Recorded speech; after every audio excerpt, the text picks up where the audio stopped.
नहमदुहु व नसल्ली अला रसूलिहिल करीम अम्मा बाद फ़अऊज़ु बिल्लाहि मिनश शैतानिर रजीम बिस्मिल्लाहिर रहमानिर रहीम।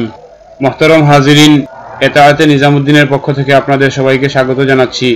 নিজামউদ্দিন মার্কাজ ধ্বংসের অশুভ চক্রান্ত, ফিতনার আনুষ্ঠানিক সূত্রপাত, স্থান নিউ ইয়র্ক, সময়কাল 2016 এর শেষ প্রান্ত থেকে।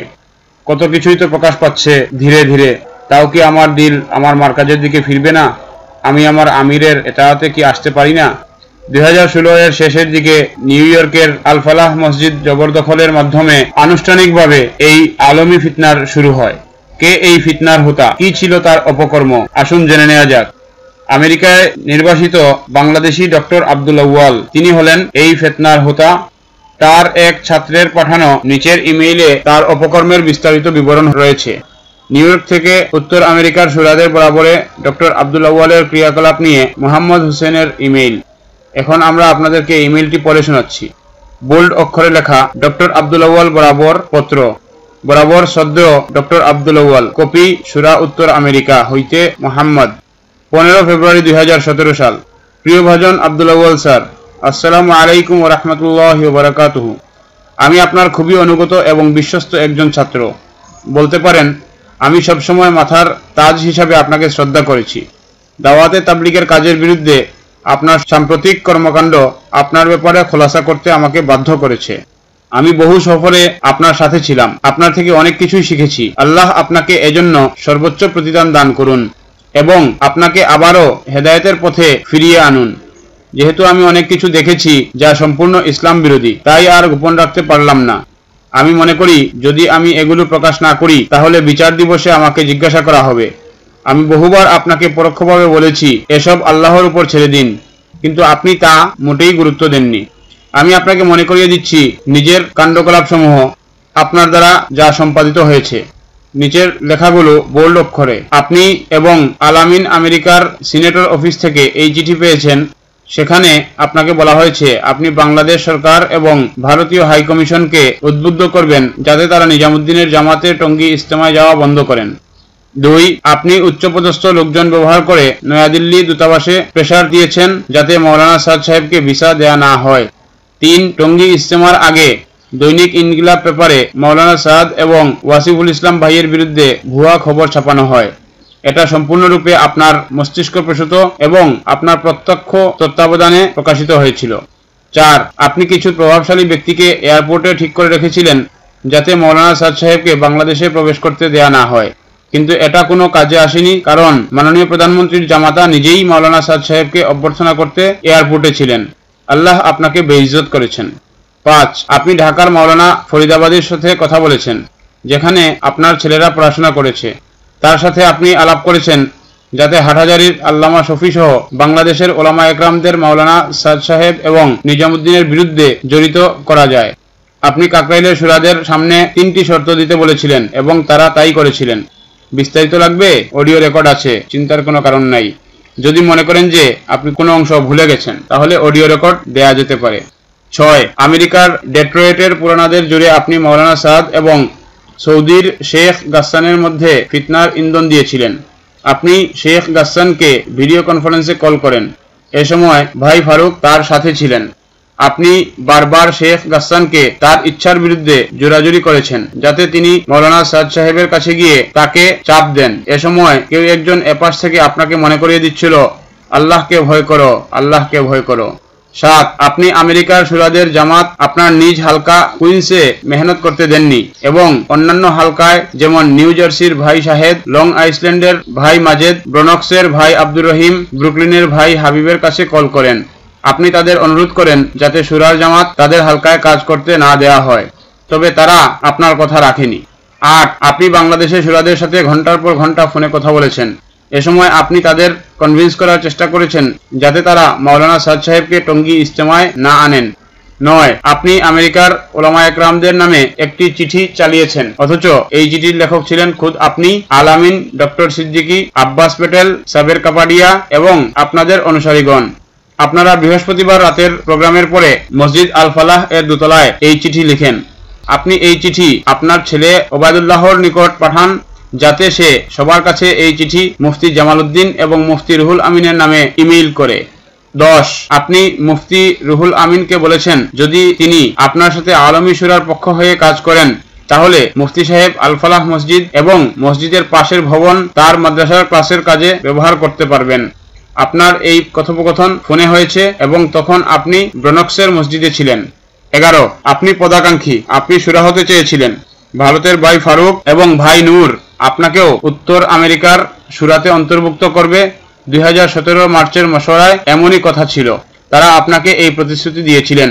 12 আপনি বাংলাদেশের শুরাদেরও অন্তর্ভুক্ত হতে চেয়েছিলেন। এ নিয়ে কাকরাইলে কিছু ভাইদের মধ্যে ঝগড়াও হয়। 13 আপনি নিজে এবং আরো 2 ভাই, একজন ব্রুকলিনের এবং একজন কুইন্সের, ভারতের আলিগড়ে প্রফেসর নাদের আলীর বাসায় যান একদিনের ট্রেন জার্নি করে। সেখানে আপনি তাকে কনভিন্স করতে চান যে তিনি যেন আপনাকে উত্তর আমেরিকার শুরাদের অন্তর্ভুক্ত করতে মাওলানা সাদ সাহেবের কাছে সুপারিশ করেন।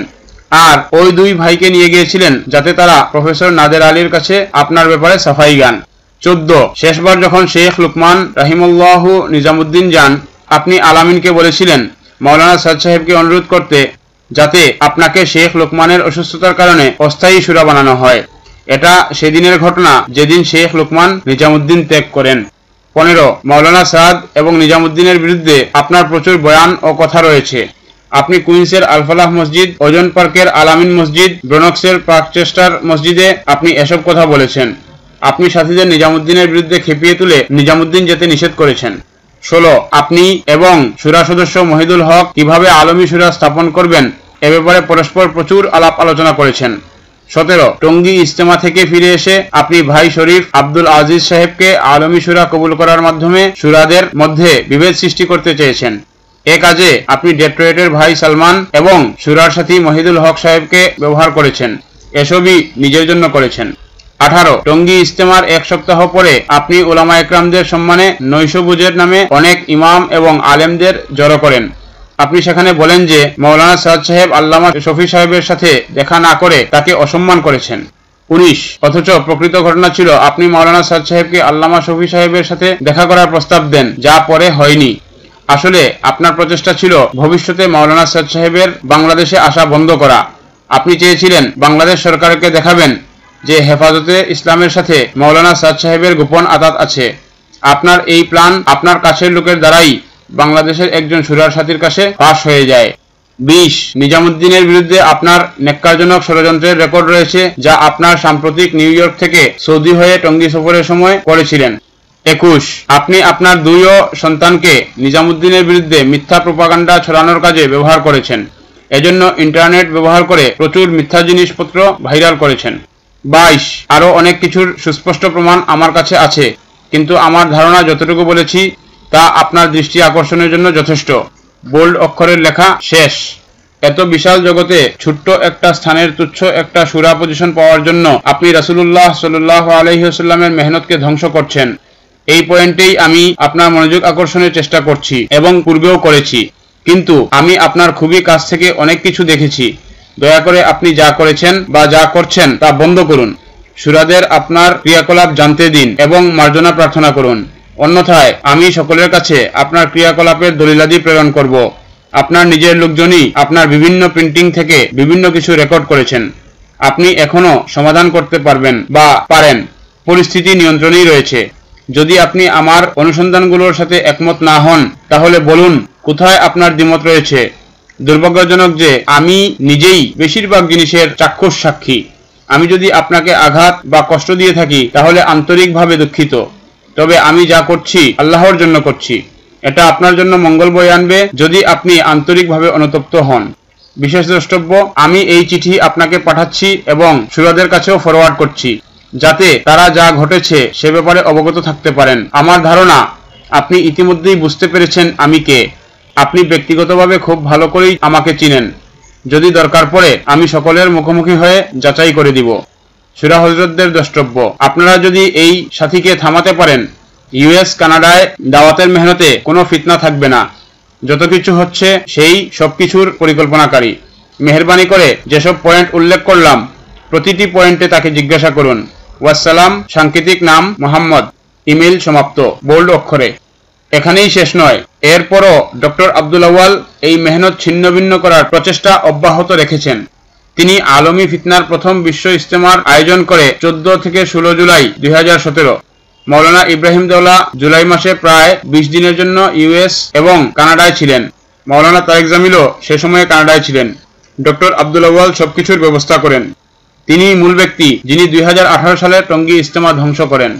প্রকাশ থাকা আবশ্যক যে doctor Abdul Awal north south ইউনিভার্সিটির প্রাক্তন শিক্ষক। তিনি হোলি আর্টিজান দুর্ঘটনার একজন অন্যতম সন্দেহভাজন ছিলেন, যা বাংলাদেশের বিভিন্ন পত্রপত্রিকায় প্রকাশিত হয়েছে, কিন্তু তার সীমাহীন ক্ষমতার কারণে এ ব্যাপারটাও ধামাচাপা পড়ে যায়।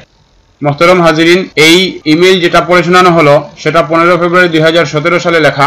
ইনি নাম প্রকাশ না করে ইমেইলটি লিখেছেন এবং ইনি আমেরিকার ভাই ডক্টর আব্দুল আউয়াল সাহেবের খুব ঘনিষ্ঠজন।